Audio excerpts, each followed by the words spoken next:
Okay, so we'll just go through certain differences between open and closed circular systems.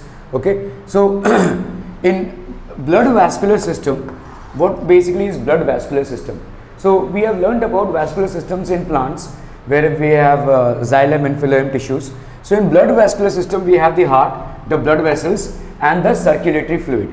So from the heart it goes into the anterior aorta, then large sinus which is known as hemocoel. So from the heart the blood is pumped into the anterior aorta and then it goes into the large sinus which is also known as hemocoel. Then the exchange of gases takes place with the body tissues and then it again moves back to large sinus, that is hemocoel. Okay, so then it moves to the pericardium sinus, that is around the heart, then ostia, and then it moves back to the heart. So basically the blood is coming like this, it moves into a chamber and then, so the organs or the tissues are basically dipped in the blood. The organs or the tissues are basically dipped in the blood, so there is a direct contact between the tissues, the cells and the blood. So they are soaked in blood basically, and the exchange happens directly, not through any membranes. Okay, so in open circulatory system, the blood is pumped to the heart and the blood vessels that open into spaces.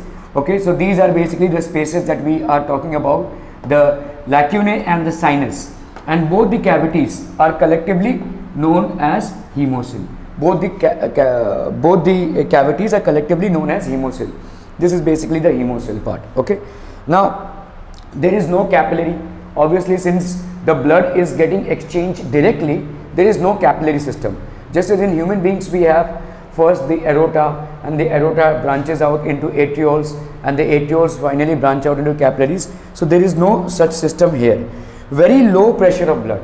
Why low pressure? Because if it is high pressure, then the tissues might rupture because they are in direct contact with the blood. So there is a very low pressure of blood as compared to closed circulatory system or us. Okay, so after exchange the blood flows back into the heart, just as happened in our case as well.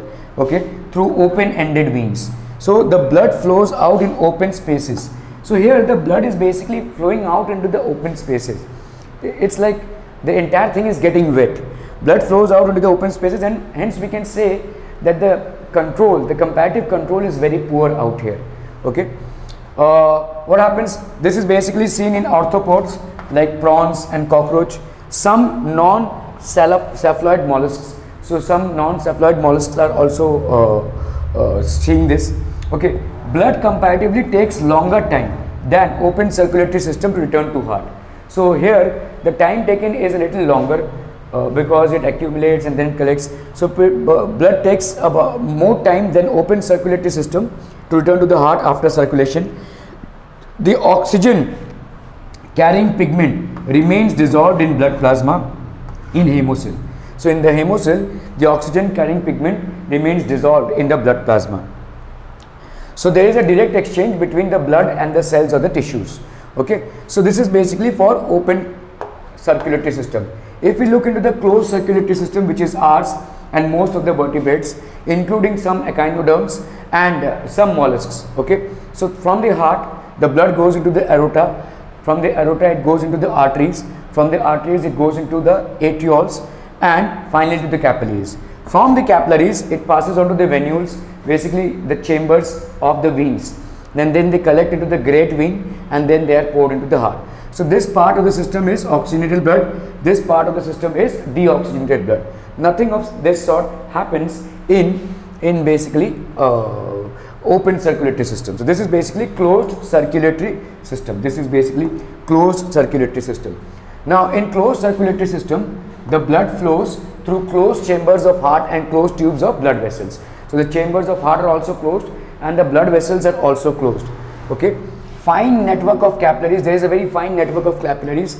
The same blood returns back to heart without leaving the system of tubes. The same blood which is getting carried returns back to the heart without leaving the system of tubes. Heart is basically made up of aorta, arteries, and so from the heart it passes on to the aorta, from the aorta it passes on to the arteries, and from the arteries it passes on to the capillaries. Okay, after exchange blood is collected by veins and poured back into the heart through the vena cava. So after the exchange, the blood is basically poured back into the heart by the vena cava. So if you there is basically exchange regularly of between heart muscles. There is a continuous exchange during the contraction and expansion. This is regulated by the heart muscles. Okay, no direct contact between blood and the tissues. Just opposite to what happens in open circulatory system. There is a direct contact between the blood and the tissues. There is no direct contact between the blood and the tissues. It takes shorter time. If you see in open circulatory system, it takes longer time. Here it takes shorter time. This is generally seen in all vertebrates, but some invertebrates like echinoderms, annelids, and some molluscs show this type of circulatory system, including all vertebrates which show this type of circulatory system. Okay.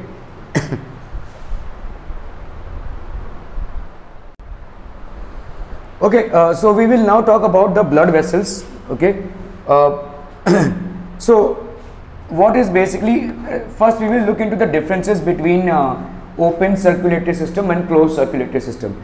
Then we'll talk about the differences we have discussed some parts of the blood vessels, so we will discuss also the blood vessels and their differences and the structural cross section differences. Okay, so in open circulatory system we have blood vessels plus open spaces. So there are blood vessels and open spaces which are known as lacuna or sinuses, and collectively they are known as hemocoels.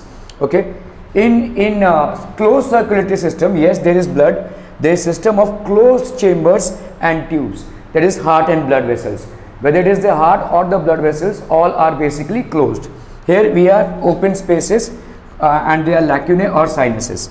Here also we have heart, but it is all open up. Okay, no capillary system. There is hardly any capillary system, but here fine network of capillaries, because the exchange of gases and nutrients from the blood to the tissues and organs or cells takes place through capillaries. There is no direct dipping of organs or organ systems into the blood. There is an exchange through the soft membranous tissues of capillaries.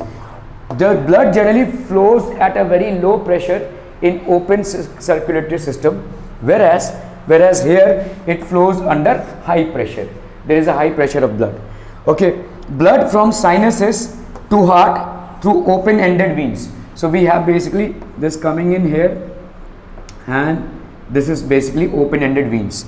Okay, so the blood from sinuses, which is primarily the deoxygenated blood, flows into the heart through open-ended veins.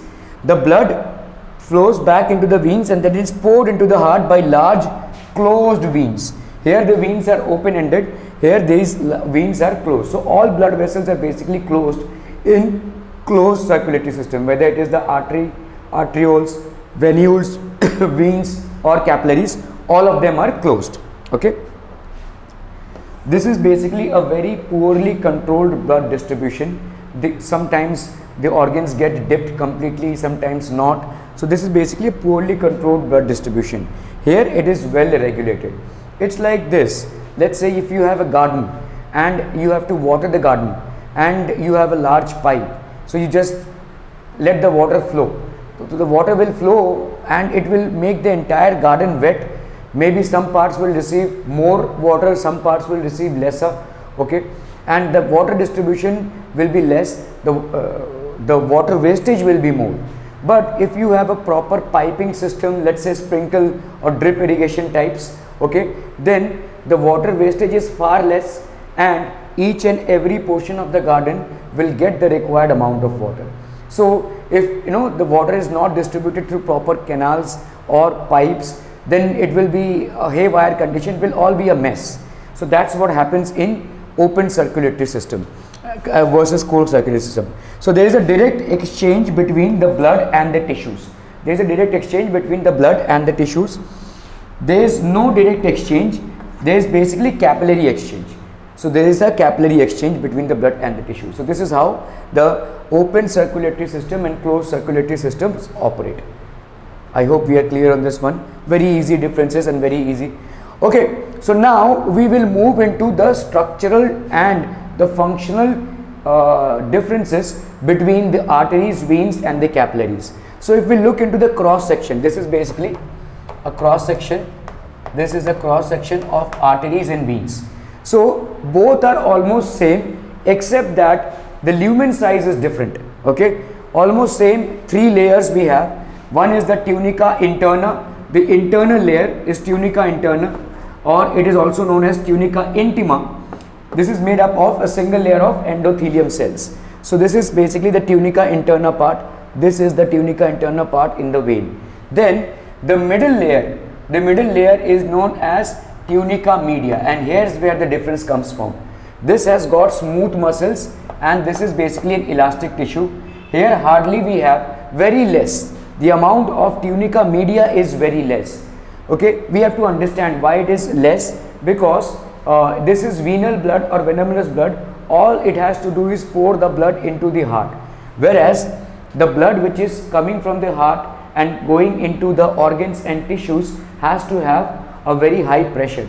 So in order to withstand that high pressure, we have smooth muscles more in quantity here, so that the blood vessels can accordingly contract or expand and make the adjustments, because the blood that would be flowing through will be high pressure. So they will have to undergo more of expansion and contraction to accommodate the high pressure blood.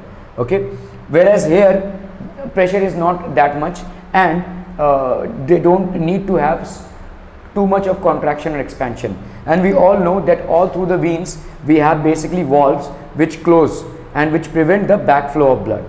So these valves keep on closing and prevent the backflow of blood. Okay, so not much of smooth muscles are needed here. So there is a high quantity of smooth muscles out here.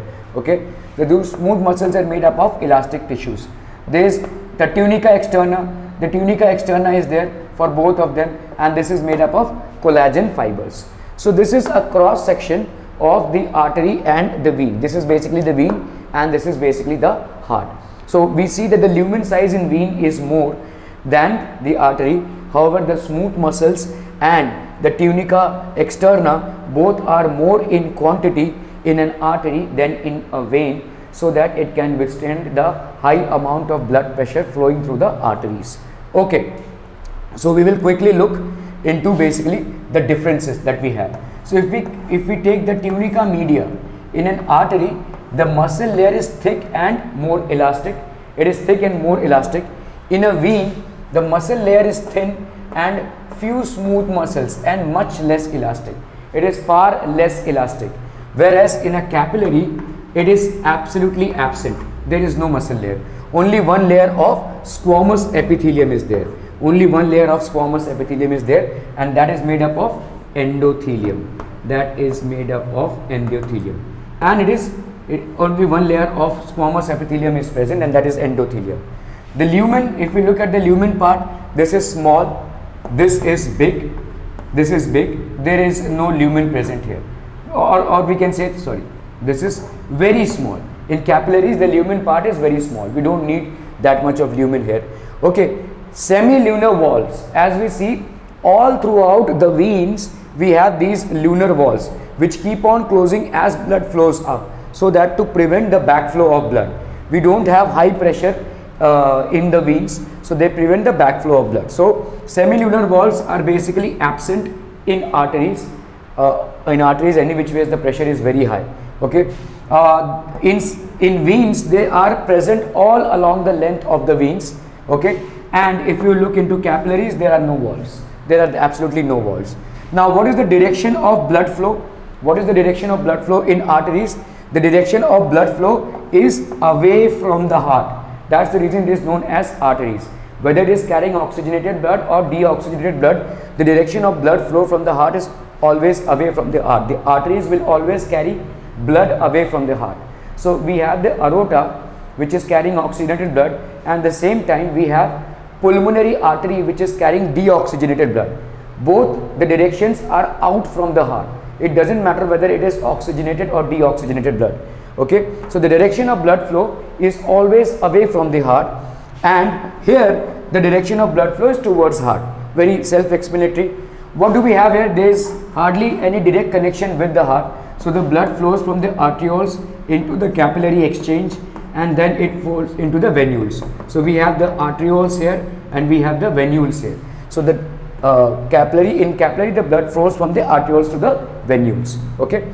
The blood pressure obviously in arterioles is very high and pulsating as well. This is very high and pulsative. The blood pressure is low and non-pulsative in veins. Very high and pulsative in arteries, very low and non-pulsative in veins. Very low and non-pulsative in capillaries. Very low and non-pulsative in capillaries. Blood flow. Now if we talk about the blood flow, this is very rapid with a lot of jerks. So there is a lot of jerking movement out here. This is smooth and this is without any kind of jerks. This is rapid with jerks, this is smooth without any kind of jerks, and the same here in capillaries as well, smooth and without any kind of jerks. Okay. This, what kind of blood is basically flowing through? We all know that arteries generally carry oxygenated blood, except for the one which carries deoxygenated blood from the heart, for that to be converted into oxygenated blood to the lungs. So with an exception of the pulmonary artery, all arteries are basically carrying oxygenated blood. Veins, obviously it will be deoxygenated blood, except for the one which carries oxygenated blood from the lungs to the heart. So except for the pulmonary vein which carries oxygenated blood from the lungs to the heart, all other veins are primarily carrying deoxygenated blood. Blood changes from oxygenated to deoxygenated. So as it flows through the capillaries, let's say there is a tissue which surrounds these capillaries. So obviously the blood that came in was oxygenated, but the blood which is flowing out will be deoxygenated. So the blood flow changes from oxygenated to deoxygenated blood within the capillaries itself. Okay. Now where is the location? Arteries are most deeply seated because they are high pressure, and if by chance we receive an injury in the artery, it will become difficult for the person to be saved. An artery cut can be very dangerous and detrimental to the health. Okay, so they are generally deeply seated so that injuries and any cuts here could be avoided. Veins, they are mostly superficial, they can mostly be seen, and it forms a network all over the body. So capillaries basically will form a network all over the body. So these are some very primary differences between arteries, veins and capillaries. We will look into the individual characteristics and how they help in the flow of blood.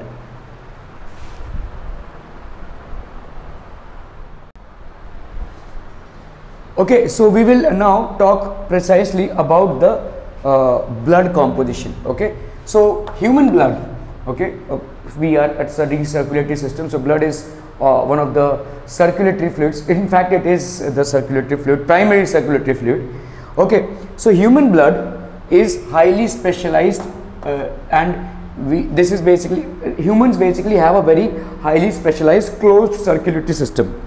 So we have seen the features of a closed circulatory system. There is no direct exchange or contact between the tissues and the blood. There are fine network of arteries, arterioles, veins, venules and capillaries are the sites of exchange. Okay, so there is no direct contact of the organs and tissues with the blood flow. The pressure is generally high in closed circulatory system, and the blood flow is very controlled. Okay, so we have a very highly specialized closed circulatory system.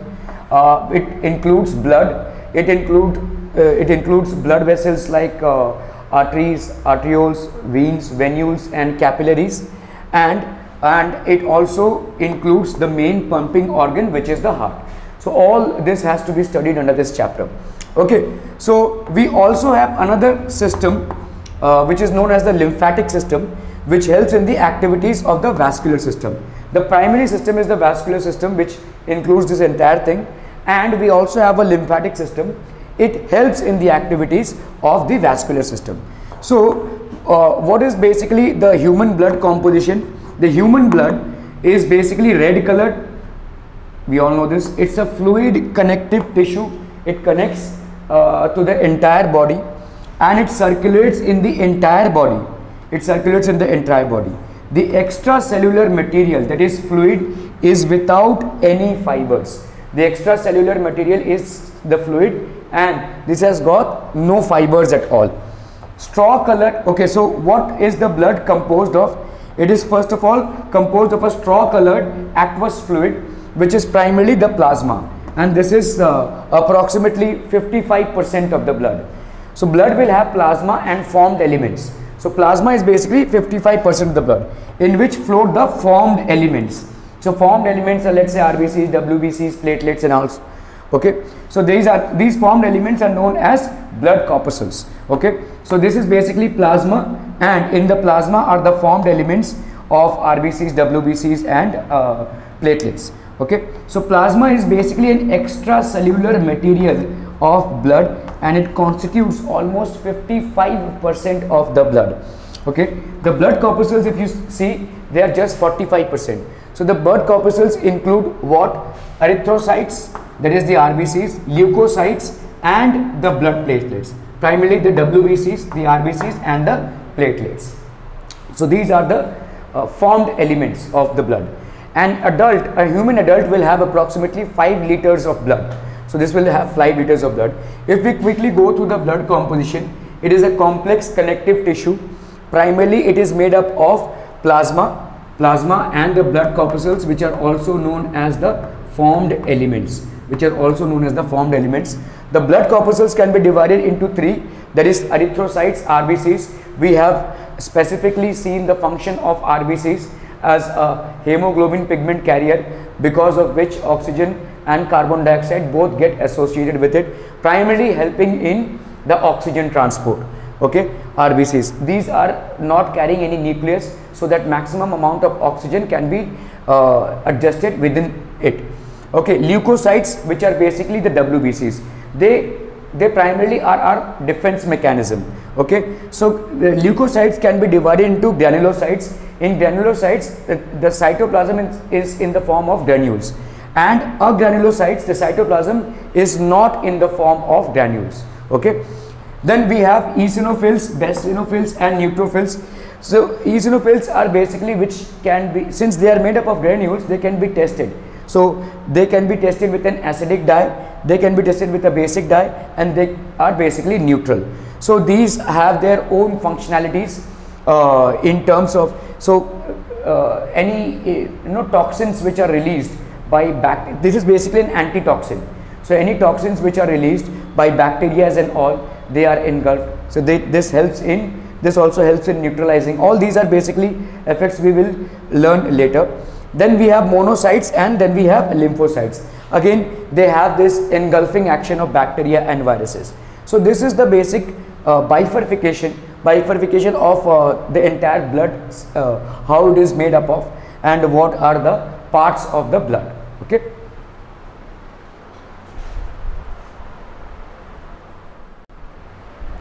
Okay, so we will come now to the blood plasma part. Okay, we have seen that we have the blood plasma, then we have the formed elements. So we will deal one by one with each of these blood components to have a clarity on what exactly is the composition of blood and what are the functions of the various components. Okay, so in the blood plasma, it is basically a pale yellow fluid that basically forms 55% of blood by volume. This will form almost 55% of blood by volume. Okay, slightly alkaline. This is basically slightly alkaline. Why slightly alkaline? Because it's said that cancer will not happen if it is an alkaline environment. So that's one reason. We will understand why we need to have an alkaline environment. So the blood basically is slightly alkaline. What will it contain? Many organic and inorganic substances in an aqueous solution. We will see what are these organic and inorganic substances and what are their basic functionalities as well. Okay, so blood composition, the plasma composition, I'm sorry, let's say the plasma composition, it is about water. That is 90 to 92% of it is water. That's the reason it is always said that maintain the level of water consumption in your body. We need to have a good amount of water every day, because a good amount of water will help in the circulation. The plasma content approximately is 90 to 92% of water. Okay, then there are plasma proteins. If you look into the plasma proteins, there is 7%. Okay, it contains enzymes and antibodies and coagulating factors. So the plasma proteins are basically enzymes and antibodies and coagulating factors. Okay, so these are basically the plasma proteins. Okay, then we have the inorganic compounds. They constitute about 0 to 9%. So they will be approximately 0.9%. I'm so sorry, 0, because this is approximately 0.9%. They maintain the blood pH by buffering action. So what are these organic substances? Chlorides, carbonates, bicarbonates, sulfates, phosphates of sodium, calcium, potassium and magnesium. So all these are basically inorganic compounds which are there in the blood plasma. What else will it contain? Now obviously we know that blood absorbs the nutrients that are digested from the food. So it will contain glucose, it will contain amino acids, and it will also contain lipids to a tune of 0.1%. Okay, so glucose from the food, amino acids and lipids are all absorbed from the food. Then it will contain organic compounds which are to a tune of 1 to 2%. Okay, different types of organic compounds. So many constituents occur in the blood plasma in varying concentrations. Okay, so there are many other constituents which occur. So we have dissolved products of digestion, as we discussed. There will be glucose, there will be amino acids. So these are dissolved products of digestion. Then we have excretory products like creatine, uric acid. So since blood is the only medium of transport in our body, it acts as a medium of transport of gases. So we will have gases like oxygen and carbon dioxide which bind with the hemoglobin of the blood and get transported to the various parts.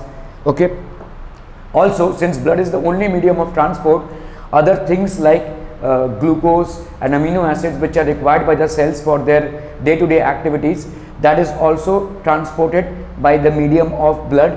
Okay, now since blood is the only medium of transport, whatever metabolic waste is generated, that also has to be transported by blood.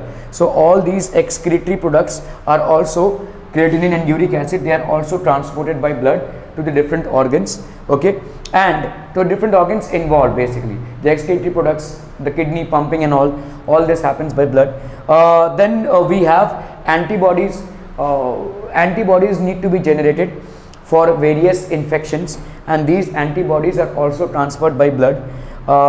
Many kinds of germs and bacteria also get transported by blood. Since blood is the only medium of exchange which passes, so all these things are basically in varying proportions throughout the blood. Okay, so the proportions might vary depending on when and how the blood is flowing, and these are the main things would be there in the blood.